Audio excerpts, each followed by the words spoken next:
Благодарам, председателе. Почитувана колешке, во вашата изјава и во вашиот говор воопшто не можев да најдам дел од ова што го имате дадено како образложение. Дури се на некој начин оградивте, велејќи ни зошто ние постојано се повикуваме на претходното владење во МВР, односно поранешното МВР ВМРО.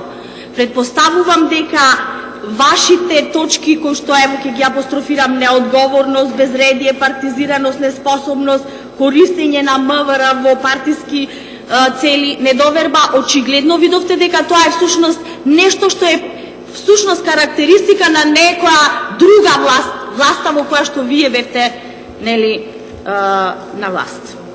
Сега, во однос на многу од овие точки кои што ги имате напишано во интерпелацијата, јас всушност си препознав точно пресликано нешто што во минатото се случуваше во МВР.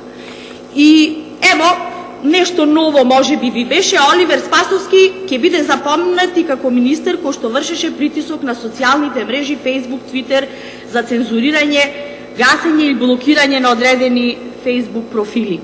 Почитувана колешке, ево ве прашувам, нели е во право, нели согласно Кривичниот законник и членот 394, секое ширење на расистички, ксенофобичен материјал заедно со повик на насилство по пат на компјутерски систем е прецизирано точно и пропишано во Кривичниот законник.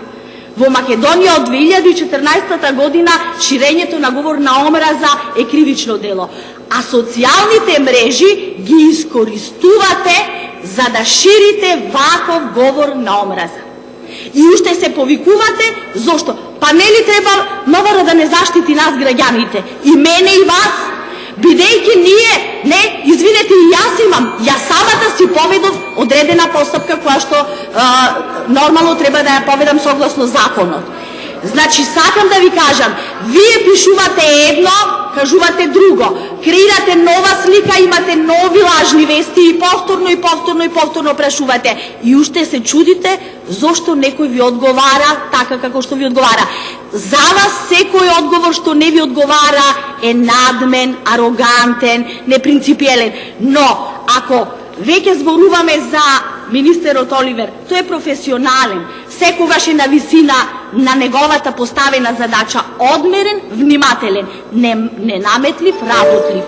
Човек во вистинска смисла на зборот, и ве уверувам, ги знае точно и ги почитува пратениците, ве почитува и вас, но како што ви кажа, ако сакате да обвинувате, ќе треба да слушнете и вие нешто што не сакате да го слушнете. Ви благодарам. Благодарам.